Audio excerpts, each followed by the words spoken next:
Very important questions for a class 12. Discuss the criteria of spontaneity, equilibrium of exothermic and endothermic reaction on the basis of free energy change and entropy change. So यो 5 मार्क्समा आउने questions हो. यसमा चाहिँ हामीले criteria for the spontaneity, non spontaneity र इक्विलिब्रियमको बारेमा चाहिँ एक्सप्लेन गर्नु पर्यो. के क्राइटेरिया छ र हाम्रो रियाक्सन्स एक्सोथर्मिक र इन्डोथर्मिकको बेसिसमा चाहिँ हामीले एक्सप्लेन गर्नु पर्यो.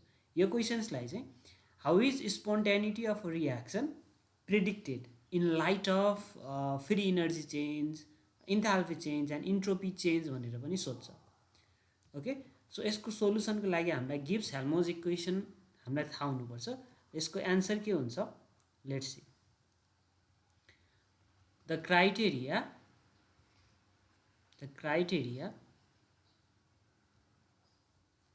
of spontaneity,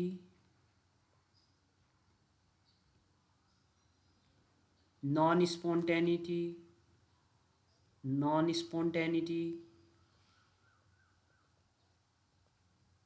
and equilibrium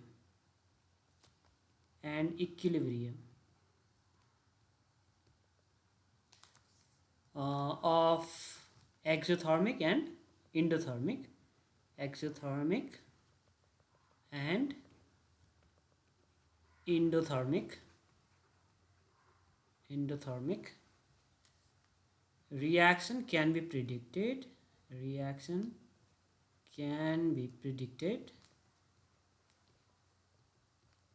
के को बेसिसमा भन्दाखेरि on the can be predicted के को बेसिसमा in terms of free energy change, जसलाई हामी डेल्जी भन्छौँ. फ्री इनर्जी चेन्ज त्यस्तै गरेर इन्ट्रोपी चेन्ज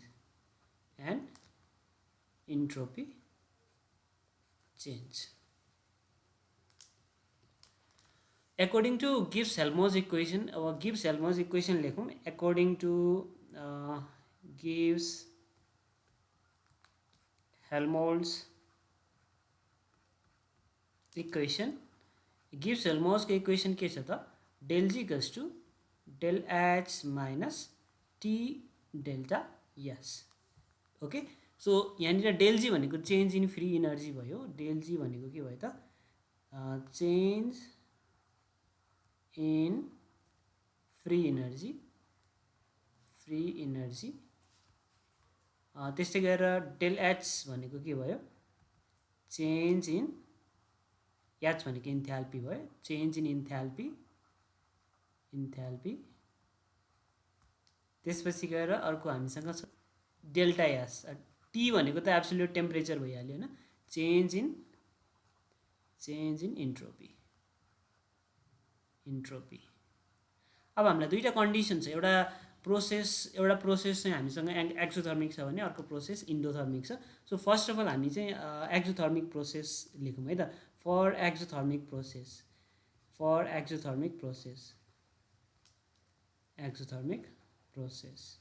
अब एक्सोथर्मिक प्रोसेस भनेको चाहिँ those reaction which is accompanied by liberation of energy liberation गरेर इनर्जी रिलिज गरेर चाहिँ हुन्छ भने त्यसलाई हामी एक्सोथर्मिक रियाक्सन भन्छौँ. र एक्सोथर्मिक रियाक्सनमा चाहिँ इन्थ्याल्पी चेन्ज डेल एच के हुन्छ त? नेगेटिभ हुन्छ. डेल एच इक्वल्स टु के हुन्छ? नेगेटिभ हुन्छ. ओके, सो फर्स्ट कन्डिसनमा हामीले चाहिँ एक्सोथर्मिक रियाक्सन लेख्यौँ र एक्सोथर्मिक रियाक्सनमा डेल एच के हुन्छ त? नेगेटिभ हुन्छ. अब गिब्स हेल्मोज इक्वेसनमा चाहिँ अब डेल एचको भ्यालु हामी नेगेटिभ लिन्छौँ. त्यस्तै गरेर डेल्टा एसलाई पनि हामी यहाँनिर भ्यालु पोजिटिभ अथवा नेगेटिभ चाहिँ हामी लिनु पऱ्यो है. फर्स्टमा मैले एक्सोथर्मिक रियाक्सन लेखेँ एमा. ओके, र यसको चाहिँ फर्स्ट आईमा चाहिँ वेन डेल एच त नेगेटिभ नै हुने भयो. Del H equals to negative होइन. डेल एच नेगेटिभ छ. एन्ड डेल्टा एसलाई चाहिँ के मानौँ भन्दाखेरि पोजिटिभ मानौँ. डेल्टा एस इक्वल्स टु चाहिँ पोजिटिभ. एकचोटि पोजिटिभ मानौँ, एकचोटि नेगेटिभ मानौँ है. Delta S equals to positive. Then यो गर्दाखेरि अब माथिको इक्वेसन हामीलाई थाहा छ. डेल जी इक्वल्स टु के छ? Del G equals to delta H minus T delta S. Okay, र यहाँनिर हामीले डेल एच के लेखेका छौँ, नेगेटिभ लेखेका छौँ। ओके, डेल एच नेगेटिभ छ, माइनस साइन यहाँ छँदैछ, टी हामी एट कन्सटेन्ट टेम्परेचर अहिले टेम्परेचरलाई चेन्ज गरेको छैन, र डेल्टा एस के लेखेका छौँ, यहाँ नेगेटिभ लेखेका छौँ, सरी पोजिटिभ लेखेका छौँ। सो पोजिटिभ भयो, र यसबाट आउने भ्यालु नेगेटिभ माइनसले प्लसलाई मल्टिप्लाई गरेर नेगेटिभ भयो। सो यसको कन्क्लुजन के हुन्छ भन्दाखेरि डेलजी के आउने भयो त, नेगेटिभ आउने भयो। डेलजी के आउने भयो त, negative. Therefore del G equals to negative है। जब डेल एच नेगेटिभ छ र डेल्टा एस पोजिटिभ छ, डेलजीको भ्यालु के आउँदो रहेछ त, नेगेटिभ आउँदो रहेछ। So del G change in free energy चाहिँ नेगेटिभ आउँदाखेरि प्रोसेस के हुन्छ त, स्पोन्टेनियस हुन्छ। दस द प्रोसेस इज स्पोन्टेनियस, यो एउटा कन्डिसन भयो। ओके, अब हामीले डेल एचलाई नेगेटिभ लिखेर डेल्टा एस इन्ट्रोपी चेन्ज होइन, इन्ट्रोपी चेन्जलाई चाहिँ हामी नेगेटिभ, दुइटैलाई नेगेटिभ लेखौँ। र यहाँनिर हामीले बुझ्नु पऱ्यो सजिलोको लागि, टिप्सको लागि चाहिँ के कुरा बुझ्नु पऱ्यो भन्दाखेरि यदि यो डेल एच र डेल एसको भ्यालु चाहिँ ट्याक्कै अपोजिट छ भने कन्डिसन एउटा मात्र हुन्छ, जुन कन्डिसन हामीले यहाँनिर देखिरहेको छौँ, डेल इक्वल्स टु नेगेटिभ। एउटा कन्डिसन आउनको लागि चाहिँ यसको भ्यालु डेल्टा एच र डेल्टा एसको भ्यालु चाहिँ साइन चाहिँ के हुनुपर्छ, ट्याक्कै अपोजिट हुनुपर्छ। सेकेन्ड कन्डिसनमा हामी लेख्छौँ when del H is negative होइन, डेल एचलाई पनि नेगेटिभ लेखौँ, एन्ड डेल एस पनि के छ त, नेगेटिभ छ भने देन यो दुइटै नेगेटिभ छ, डेल्टा एच अब एक्सोथर्मिक लिएपछि त नेगेटिभ हुने भयो होइन। त्यसपछि गएर डेल्टा एसलाई पनि हामीले नेगेटिभ लियौँ भने अब कन्डिसन हेरौँ है त, डेलजी इक्वल्स टु हामीसँग के छ, delta H minus T delta S. Delta H त नेगेटिभ छँदैछ, ओके, माइनस नेगेटिभ भइहाल्यो, र टी डेल्टा एसमा यो डेल्टा एस पनि हामीले नेगेटिभ लेख्यौँ। ओके, र यसबाट कन्क्लुजन के आउँछ त, यसबाट हामीले के कन्क्लुजन देख्छौँ, अगाडि नेगेटिभ छँदैछ, यो माइनस र माइनस मल्टिप्लाई भएर प्लस भिई हुने भयो भने पोजिटिभ हुने भयो, र यसबाट माइनस र प्लसबाट like I'm taking some example here, जस्तै मैले एक्जाम्पलको लागि चाहिँ के भन्यो भन्दाखेरि अगाडि चाहिँ सपोज यसको भ्यालु चाहिँ 3 छ र पछाडि चाहिँ यसको भ्यालु चाहिँ लेट अस सपोज 2 छ, यसबाट आउने भ्यालु के हुन्छ त, -1। ओके, र यदि अगाडि चाहिँ 2 छ र पछाडि चाहिँ +3 छ भने यसबाट आउने भ्यालु के हुन्छ, पोजिटिभ हुन्छ। सो यो भ्यालु चाहिँ हामीले एक्ज्याक्टली हामीलाई थाहा हुँदैन। सो डेल एच र डेल्टा एसमा चाहिँ कुन चाहिँ धेरै छ अथवा कुन चाहिँ कम छ भन्ने कुरा थाहा हुँदैन। सो यहाँनिर हामीले चाहिँ यसबाट आउने भ्यालुलाई चाहिँ नेगेटिभ आउन पनि सक्ने भयो अर पोजिटिभ आउन पनि सक्ने भयो है। यो कन्क्लुजन हामीले यहाँनिर भेटायौँ। ओके, नेगेटिभ पनि आउन सक्यो, पोजिटिभ पनि आउन सक्यो। अब यसको लागि पनि हामीले अब टेम्परेचर चेन्ज गरेर हेर्नु पऱ्यो। टेम्परेचर चेन्ज गरेर हेरौँ, वेन टेम्परेचर इज इन्क्रिज होइन, टेम्परेचर बढाइदिउँ। अब टेम्परेचर बढाइदियो भने के हुन्छ है, when at high temperature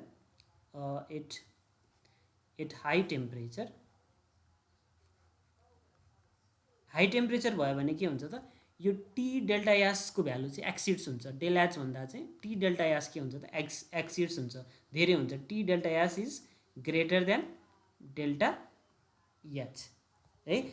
high टेम्परेचरमा the value of T delta S exceeds the value of delta H.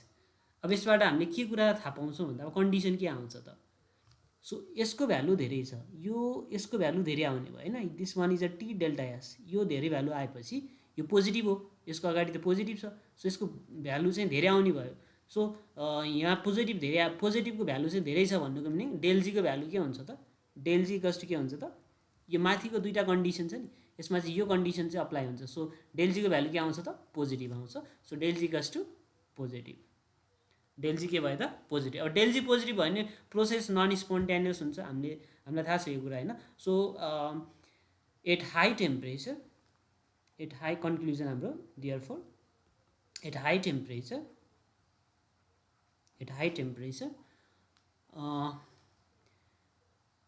Process यसलाई यस्तो भनौँ, एट हाई टेम्परेचर इन, यो त एक्जोथर्मिक रियाक्सन हो, in exothermic reaction process is non-spontaneous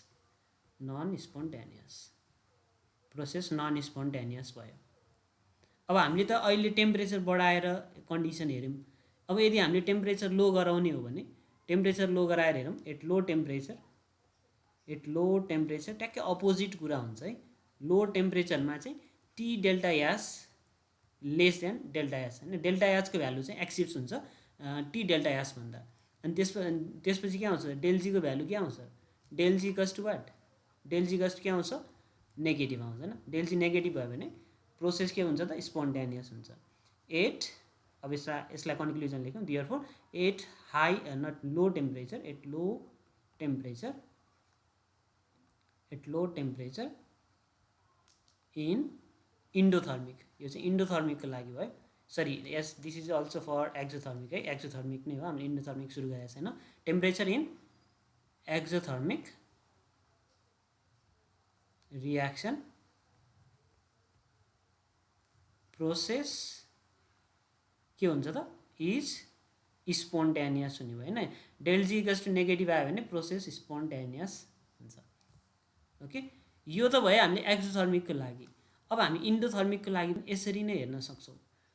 अब सेकेन्डमा 2मा चाहिँ for endothermic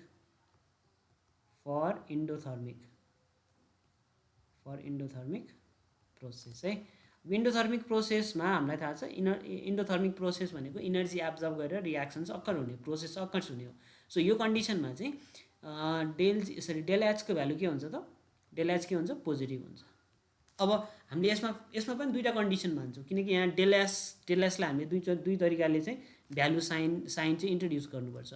so when del H equals to positive, del H त पोजिटिभ नै हुने भयो, एन्ड डेल्टा एस। सो यसमा मैले टिप्स के दिएँ भन्दाखेरि, यदि हामीसँग इन्थाल्पी चेन्जको भ्यालु पोजिटिभ छ भने इन्ट्रोपी चेन्जको भ्यालु नेगेटिभ राख्यो भने कन्डिसन चाहिँ एउटा मात्र आउँछ।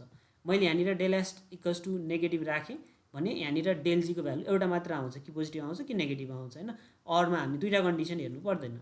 सो नेगेटिभ, देन अब हामीलाई थाहा छ Gibbs Helmholtz equation, we know the Gibbs Helmholtz equation, del G equals to delta H minus T delta S. Okay, अब यो कन्डिसनमा हामीले भ्यालु राखेर हेरौँ है त। सो डेल एच के छ त हामीसँग पोजिटिभ छ र माइनस भयो, टीलाई अहिले हामीले चेन्ज गरेको छैन, डेल्टा एस चाहिँ नेगेटिभ छ भने यहाँ नेगेटिभलाई मल्टिप्लाई गऱ्यो भने के हुने भयो त, यहाँ अगाडि पोजिटिभ छँदैछ र पछाडि पनि पोजिटिभ आउने भयो, होइन। सो पोजिटिभ र पोजिटिभबाट टोटल के आउने भयो त, पोजिटिभ आउने भयो। सो कन्डिसन हामीले एउटा मात्र भेट्टायौँ यो कन्डिसनमा चाहिँ, when del H equals to positive and del S equals to negative, del G के आउने भयो त्यहाँनिर, डेल्जी इक्वल्स टु पोजिटिभ आउने भयो है। डेल्जी इक्वल्स टु पोजिटिभ आउने बित्तिकै प्रोसेस के भयो त, non spontaneous. Therefore the process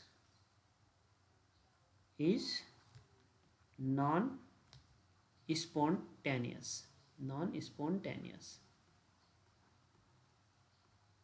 अब अर्को कन्डिसन हेरौँ, आइमा अर्को कन्डिसन हामी लिन्छौँ। अर्को कन्डिसनमा चाहिँ हामीलाई थाहा भइसकेको छ, वेन डेल एस त पोजिटिभ नै छ, इन्डोथर्मिक लिइरहेछौँ, र एन्ड डेल्टा एसलाई पनि हामीले के लिनु पऱ्यो, पोजिटिभ लिनु पऱ्यो। देन अब के हुन्छ, अगाडिको जस्तै अब सेम हो कुरा, अलिकति साइनले मात्र हामीलाई कन्फ्युजन गराउने हो। So del G equals to delta H minus T delta S. Okay, र यसमा मैले डेल्टा एचको भ्यालु पोजिटिभ राखिदिएँ, ओके, र टी डेल्टा एसमा पनि पोजिटिभ राखिदिएँ। सो पोजिटिभ माइनस पोजिटिभबाट के भ्यालु आउँछ त, यहाँ पोजिटिभ भयो अगाडि, पछाडि पनि के भयो त, पोजिटिभ माइनस पोजिटिभ, होइन, यहाँनिर पनि पोजिटिभ छ। सो यसबाट आउने भ्यालु के हुन्छ त भन्दाखेरि यहाँ पनि दुईवटा कन्डिसन आउँछ, पोजिटिभ आउन पनि सक्छ अर नेगेटिभ आउन पनि सक्छ, पोजिटिभ अर नेगेटिभ। जस्तै मैले इक्जाम्पलको लागि चाहिँ अगाडि लाइक 3 लिएँ, पछाडि चाहिँ -2 लिएँ, हैन, यो धेरै भयो नि त, यो डेल्टा एच हो, यो चाहिँ डेल्टा एच हो। ओके, यो भ्यालु चाहिँ कम छ, यो भ्यालु के छ, कम छ। यो भ्यालु कम भएपछि, यो भ्यालु धेरै भएपछि यसबाट आउने भ्यालु के भयो त, पोजिटिभ आउने भयो। यदि डेल्टा एस चाहिँ धेरै छ, डेल्टा एस धेरै छ, अब टेम्परेचर बढाएपछि डेल्टा एस धेरै हुन्छ, 2 - 3 छ भने चाहिँ के आउँछ त, नेगेटिभ आउँछ। सो मैले टेम्परेचर अब यहाँनिर चेन्ज गरेर हेर्छु। सो टेम्परेचर चेन्ज गर्दाखेरि के हुन्छ हेरौँ है त। 8, यसमा मैले हाई टेम्परेचर लेखेँ। At high temperature the value of T delta S के हुन्छ त, exceeds the value of delta H हैन। भनेपछि यहाँनिर हामीले कन्डिसन के देख्यौँ, T delta H is greater than delta H. So यसबाट हामीले के देख्छौँ, डेल्जीको भ्यालु के देख्यौँ, हियर डेल्जी इक्वल्स टु, ल हेरौँ है। सो यो भयो हाम्रो डेल्टा एच, यो चाहिँ के छ, कम छ। एउटा कन्डिसन हामीले यहाँ कम भनेको छ, यो चाहिँ धेरै छ भनेपछि यो पछाडिको धेरै हुँदाखेरि, जस्तो यहाँ 3 आइरहेको थियो नि, यो धेरै हुँदाखेरि डेल्जी के आउँछ, नेगेटिभ आउँछ, डेल्जी नेगेटिभ आउँछ। Therefore, at high temperature in endothermic, यो त endothermic भयो हैन, endothermic reaction process is in spontaneous, process is spontaneous भनौँ हैन, process is spontaneous, यो प्रोसेस चाहिँ स्पोन्टेनियस हुने भयो। अब हामीले अगाडि क्लास 11 मा ली च्याटिलियर्स प्रिन्सिपल पनि पढेको हो। ली च्याटिलियर्स प्रिन्सिपलमा हामीले endothermic reaction is forward direction favour हुन्छ एट हाई टेम्परेचर भनेको छौँ। सो त्यसको चाहिँ यहाँनिर हामीले रिजल्ट निकालेको जस्तो भयो है, त्यसलाई चाहिँ कन्क्लुड यहाँनिर हामीले गऱ्यौँ। अब लो टेम्परेचरमा हेरौँ है त, एट लो टेम्परेचर के हुन्छ त, at low temperature the value of delta H चाहिँ एक्सिड्स हुन्छ, delta H exceeds the value of T delta H. यसको meaning delta H is greater than T delta H. अब के हुन्छ, डेल्जी इक्वल्स टु के आउँछ त, अहिलेको ट्याक्कै अपोजिट भयो, del G equals to positive. Del G equals to positive आयो भने अब प्रोसेस के हुन्छ त, नन स्पोन्टेनियस हुन्छ। At low temperature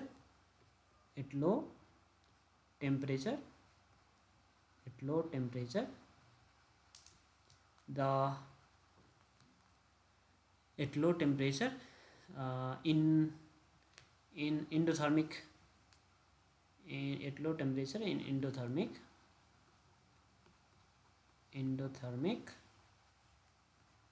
reaction process is what, non-spontaneous। यो त भयो स्पोन्टेनियस र नन स्पोन्टेनियसको कुरा। अब यो हामीले डेल्टा एच डेल्जीको भ्यालु कम्पेयर गऱ्यौँ, टेम्परेचर बढायौँ, टेम्परेचर घटायौँ, यसबाट चाहिँ हामीले स्पोन्टेनियस हुन्छ कि स्पोन्टेनियस हुन्न भन्ने कुरा मात्र निकाल्यौँ। अब इक्विलिब्रियम कन्डिसन आउनको लागि अब डेल्जीको भ्यालु के आउनुपर्छ त, डेल्जी इक्वल्स टु 0 आउनुपर्छ है। एट इक्विलिब्रियम, यो चाहिँ अर्को थर्ड कन्डिसन भयो, यसलाई मैले 3 मा लेखेँ। एट इक्विलिब्रियम भनेपछि डेल्जी इक्वल्स टु के हुनुपर्छ त, डेल्जी इक्वल्स टु 0, डेल्जीको भ्यालु 0 हुनु पर्यो है। So here del G equals to del G change in free energy equals to 0। अब यसलाई मैले सल्भ गरेँ, डेल्जी इक्वल्स टु 0 भएपछि हाम्रो अगाडिको गिब्स हेल्महोल्ट्ज इक्वेसन छ, del G equals to delta H minus T delta S. Okay, so del G हाम्रो 0 छ, डेल्जी इक्वल्स टु 0, अनि यहाँनिर delta H minus T delta S. Therefore delta H equals to के आयो त, टी डेल्टा एस। भनेपछि कुन कन्डिसनमा डेल्जीको भ्यालु 0 हुँदो रहेछ भन्दाखेरि, if delta H equals to T delta S. Therefore हामी यसलाई कन्क्लुड गरौँ, when when the value of T delta S is equal to the value of delta S हैन T delta S र T delta S र delta S को value equal भएको कन्डिसनमा delta S the process यो बराबर भएको कन्डिसनमा the process is under equilibrium. So हामीले तीनटै कन्डिसन निकाल्यौं स्पोन्टेनियस नन स्पोन्टेनियस र इक्विलिब्रियम र डिफ्रेन्ट टेम्परेचरलाई पनि हेर्यौं. So this is the spontaneity criteria of spontaneity and equilibrium in terms of free energy change, entropy change for endothermic and exothermic reaction. Okay, thank you.